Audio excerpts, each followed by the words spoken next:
Okay, Assalamualaikum warahmatullahi wabarakatuh dan salam sejahtera. So hari ini kita akan sambung lecture nombor 3 kita dalam chapter 3 Basic Modeling Technique. Okay, so kita akan sambung terus kepada fillet. Okay, so kalau kita lihat kat sini fillet seperti mana yang kita pernah buat sebelum ni lah. Fillet which mean create a rounded internal or external face on the part. You can fillet all the edge of a face, select a set of face, selected edge or edge loop. So kita akan lihat lah contoh macam mana kita nak buat fillet. Okay, so kalau kita pergi kepada SolidWorks, okay, so kita pergi contoh yang pertama.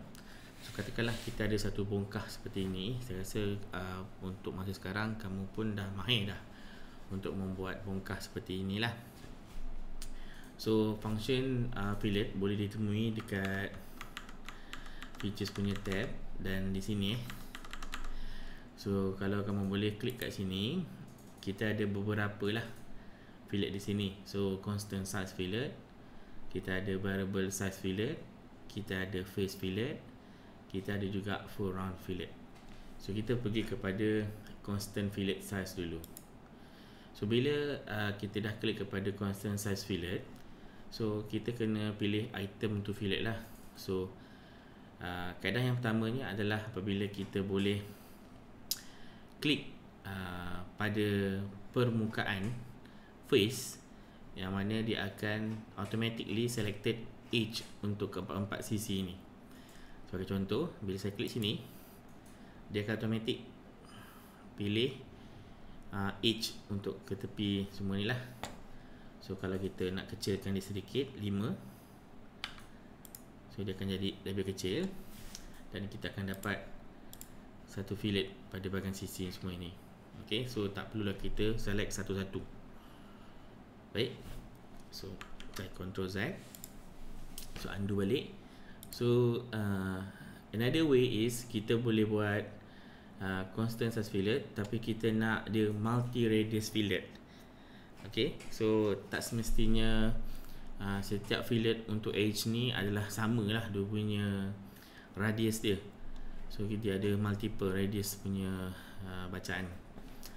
So for example, selalu kita klik sini, kita klik sini, kita klik sini dan kita klik sini, semua bacaan dia menunjukkan radius dia 5. So untuk kita aktifkan multi radius fillet, kita klik di sini. So di sini dia akan tunjukkan radius untuk setiap edge tu. So kita just klik kat sini, off, on di sini. So apabila kat sini kita nak 5, katakanlah di sini kita nak buat 2, sini kita nak buat 6, sini kita nak buat 3. Okay, so dia boleh multiple kat situ. Alright, and then kita klik OK. So kalau kita lihat, dia berbeza-beza radius pada setiap edges yang kita buat lah.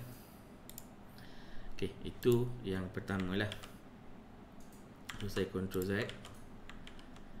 Oh, kalau tak boleh Ctrl Z, tak apa, kita delete saja di sini. Okay, so kita klik sekali lagi fillet. Okay, so itu apabila kita nak aktifkan lah multi radius fillet. Untuk profile pun kamu boleh pilih lah sama ada kamu nak profile dia circular ataupun curvature apa semua. Tapi ini disebabkan saya pilih face, saya tak boleh aktifkan multi radius fillet lah. Multi radius fillet ni apabila kamu tekan edge. Okay, baik, itu yang pertama.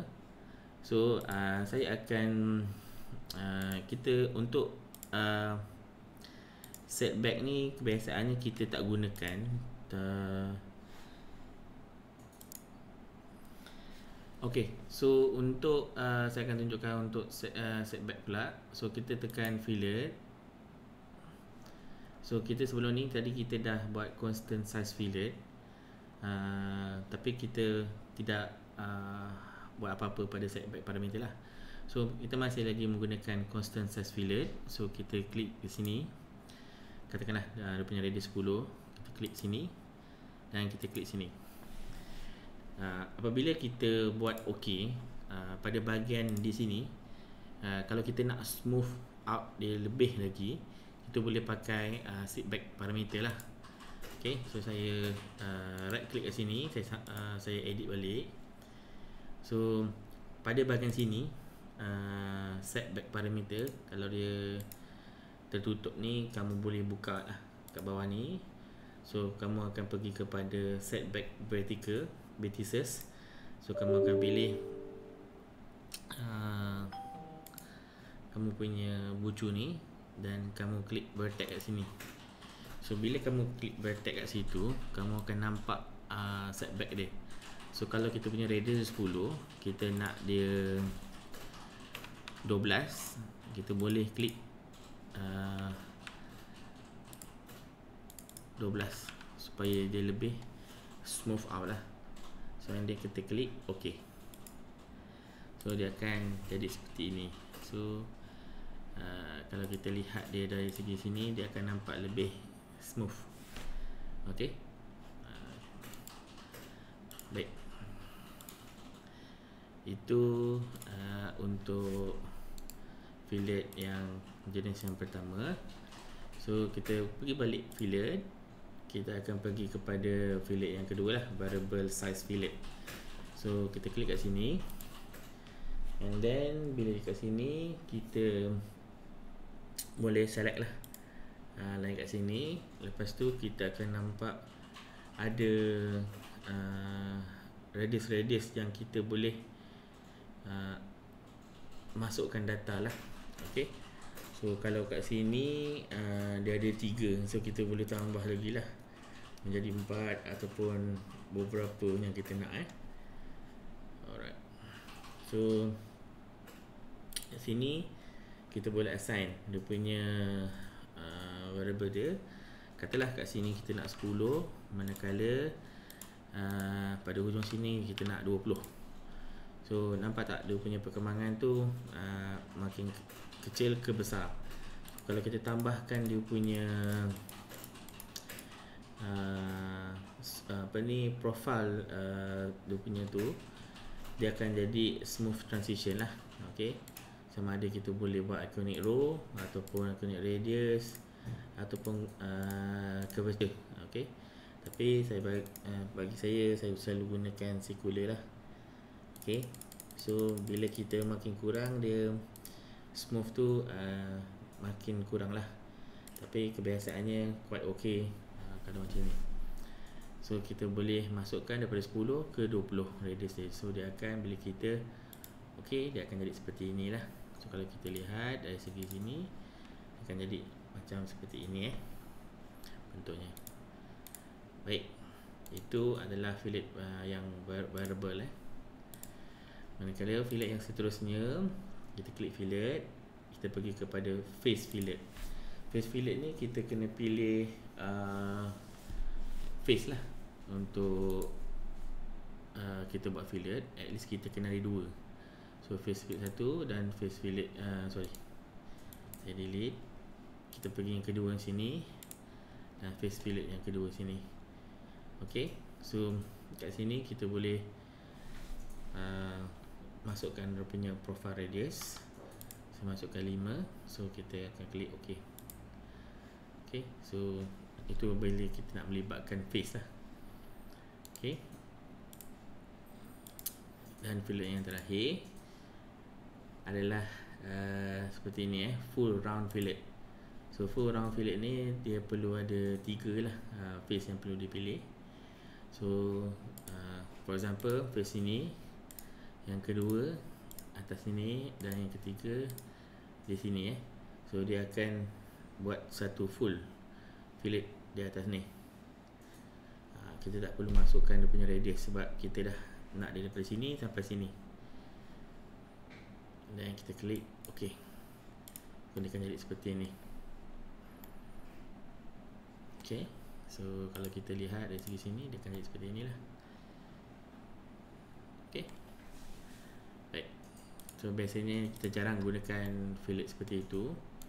Kebiasaannya kalau kita gunakan pun, kita akan gunakan fillet yang pertama tadi, which is yang ini. Okay, constant size fillet. Baik. Okay, seterusnya kita akan pergi kepada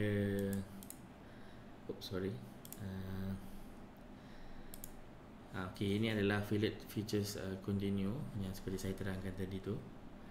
Kita akan pergi kepada chamfer lah. Chamfer ni pun sama juga seperti fillet. Kita kena masukkan parameter dia. So letaknya chamfer tu adalah di features punya tab. Di fillet ni kamu klik bawah, kamu akan nampak chamfer. So bila kamu nampak chamfer tu, kamu ada beberapa lah yang kamu boleh. Kalau kat sini dia akan gunakan angle dan distance lah. Kalau kat sini dia akan guna distance dengan distance. Okay, ini untuk apabila kita select vertex. Okay, ini apabila kita nak buat offset. Okay, offset face. Ini apabila kita nak buat face to face lah. So kalau biasanya kita akan guna angle distance lah. Okay, so angle distance ni kita akan, parameter yang kita akan masukkan adalah distance. Berapa distance jarak daripada sini ke sini, dan angle dia berapa.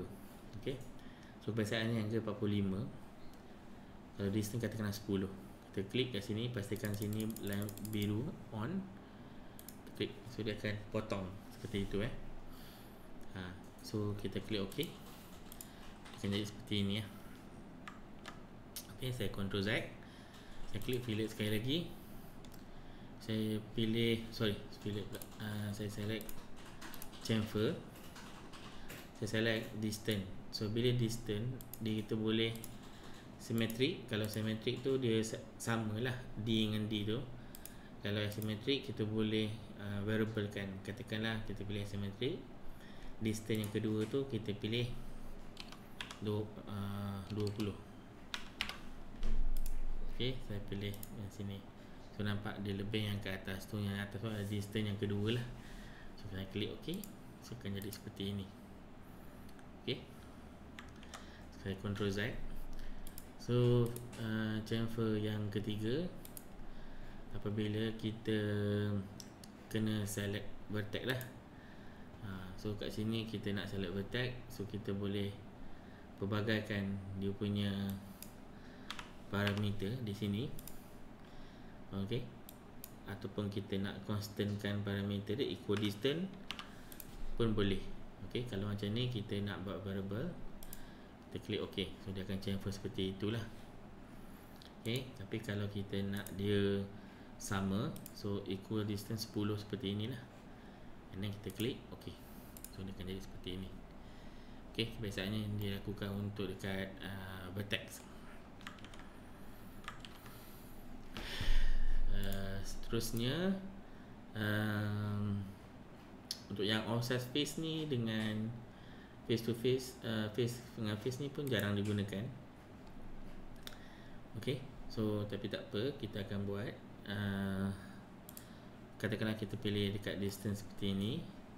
So kita boleh select lah distance daripada distance pertama dan distance kedua tu, kita nak offset dengan dia berapa. Okay, offset tu maksudnya daripada sini ke line sini. Okay, so katakanlah atas ni saya buat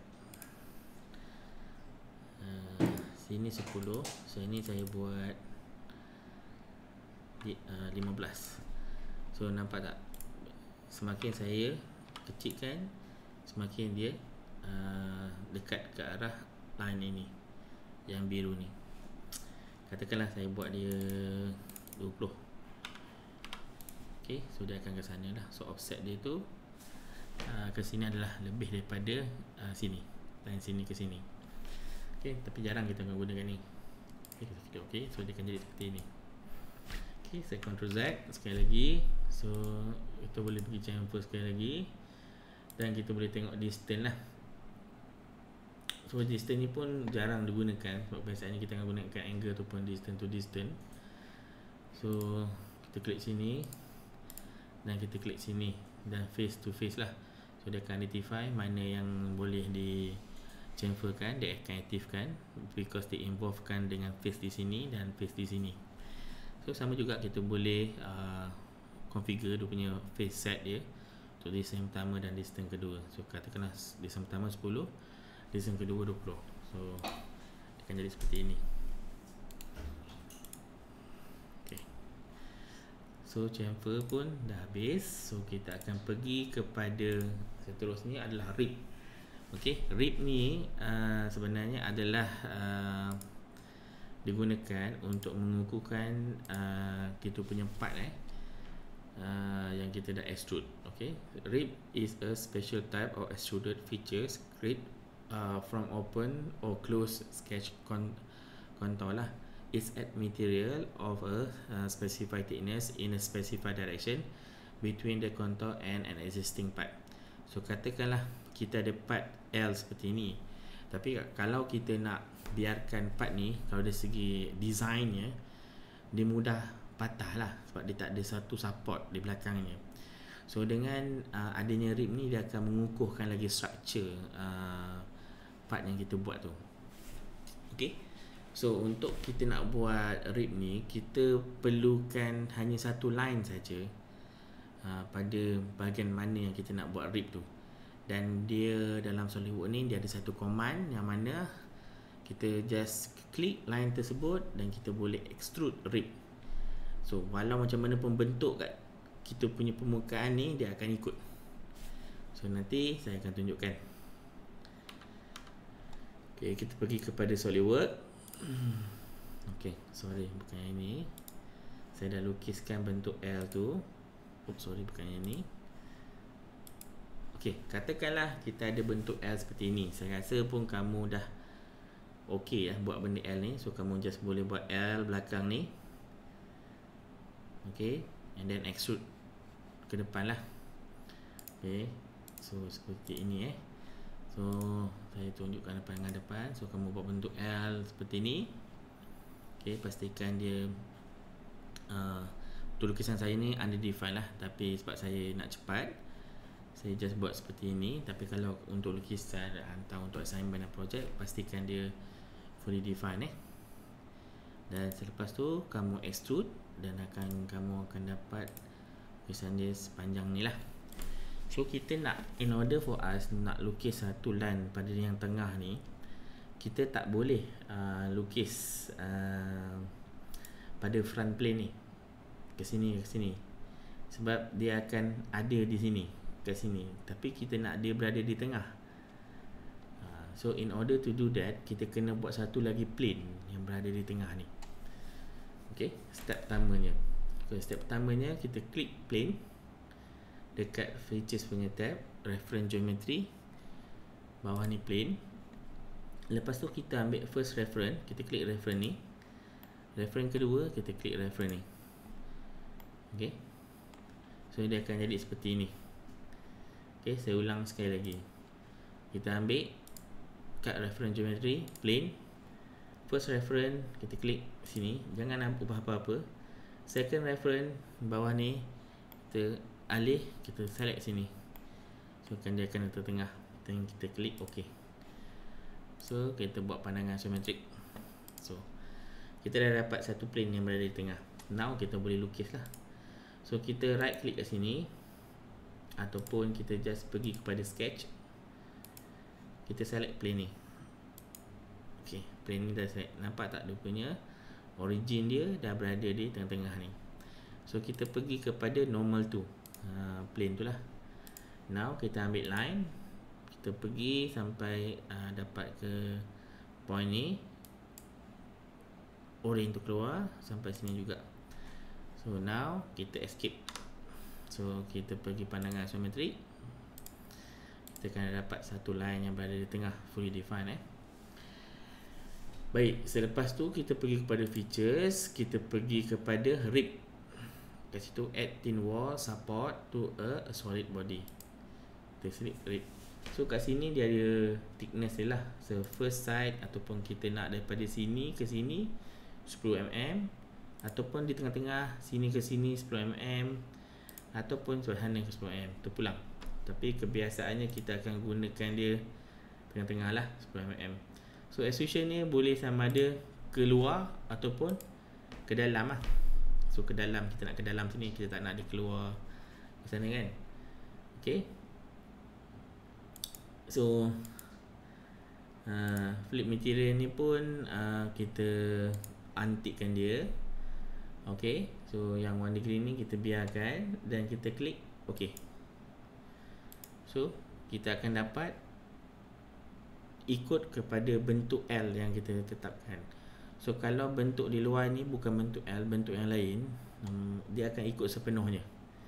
So kita tak perlulah nak gusar macam mana SolidWorks buat, tapi dia akan automated buat. So untuk plane nombor 2 ni kita boleh hide. Right click, kita simbol mata ni kita off kan. So kita dah dapat dah untuk rib. Okay. So itu caranya lah. So kita kena buat satu line. Okay, seterusnya so satu line contoh macam contoh sini dalam slide ni dia menggunakan contoh yang lain lah. So dia ada bentuk bulatan, semi bulatan di sini pun boleh. So dia akan buat satu line pada plane yang di tengah ni dan dia akan extrude yang di ke bawah rib tu. Okay, so pun itu pun boleh Now kita akan lihat draft features. Okay, draft feature ni sebenarnya adalah taper model face by a specified angle using a natural paint or parting line used to make mold part easier to remove from the mold lah. So kebiasaannya kalau kita buat casting, kita nak cabut benda tu, part yang kita buat mold tu lebih mudah lah sebab dia ada angle draft.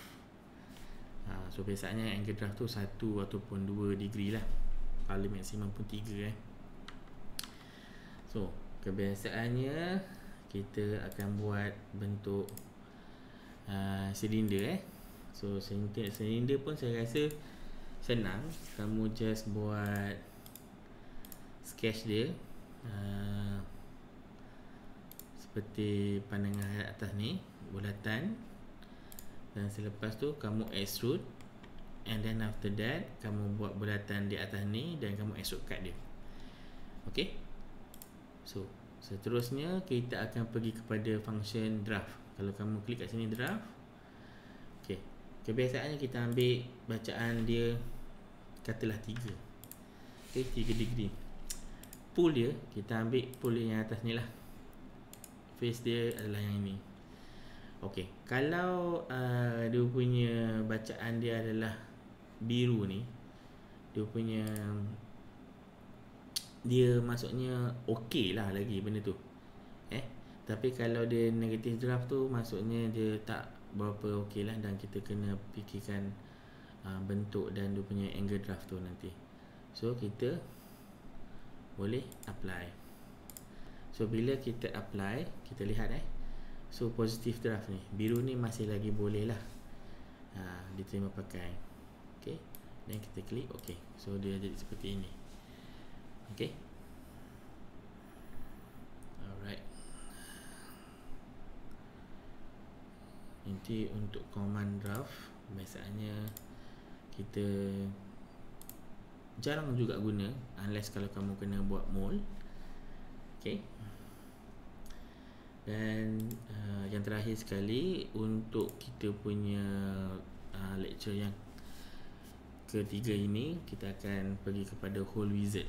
Okay, so kita ada beberapa lah hole yang kita boleh buat secara automatik menggunakan hole wizard punya command. Kita ada contour bore, kita ada contour sink, kita ada hole, kita ada tab, kita ada pipe tab, dan kita ada legacy hole lah. Kebiasaannya kita akan gunakan contour bore, contour sink, hole dan tab je lah. Tab pun jarang kita gunakan, biasanya 3 ni. Tapi kalau kamu ada option lain, boleh juga kamu gunakan So yang ini pun saya dah buat satu seperti part ini supaya senang kita nak buat lubang-lubang kat sini nanti untuk differentiatekan dia punya Hole Wizard punya command tu. So kita pergi kepada Hole Wizard punya features. Kat sini ada, klik. Lepas tu kamu dapat lihat hole type dia. Kat sini kita ada counter bore, kat sini kita ada countersink, kat sini kita ada hole, kita ada strip tab, kita ada taper tab, kita ada legacy hole, kita ada counter bore slot, kita ada countersink slot, dan kita ada slot. So kebiasaannya dia dah ada standard. So kita tak perlu figure out how much the depth, how much the diameter apa semua. So dia dah standard. Sebab screw kebiasaannya standard fastener yang kita akan masukkan dalam hole type ni lah. Untuk kita, biasanya kita akan gunakan katalah kita pilih counter bore, kita akan ambil ANSI metric. So bila ANSI metric, biasalah size lubang kita tu M berapa, M5, M6, M8. So biasanya macam tu lah. So kita ambil M6 katakan. Okay, and then yang lain ni kita biarkan seperti standard. And then conditioner bolehlah sama ada nak blind ke, through all ke, up to next ke, seperti yang kita dah belajar masa extrusion tu. So semua ni pun sama, dia punya application. So katakan saya buat through all. So now seterusnya saya akan pilih position. Saya dah select tab, saya klik 3D sketch. So saya boleh letakkan pada bahagian mana yang saya mahukan. So of course kita dalam lukisan tu kita dah kena specify lah pada point mana yang kita kena letak lubang kita. Tapi for the sake of the example, saya just letak mana-mana lah. So saya letak kat sini. Okay, dan mungkin satu lagi di sini. And then saya klik OK. So dia dah siap-siap lubang through all, dan dia ada siap-siap lubang ni seperti inilah. So begitu juga untuk lubang-lubang yang lain. So kita buat sekali lagi untuk Hole Wizard. Okay, so kita boleh ambil, katakanlah kita ambil countersink, kita ambil asymmetry, kita ambil M6 juga. So kita apply position 3D. So kita akan buat di sini pula 1 dan 2, and then kita klik OK. So dia akan dapat seperti ini.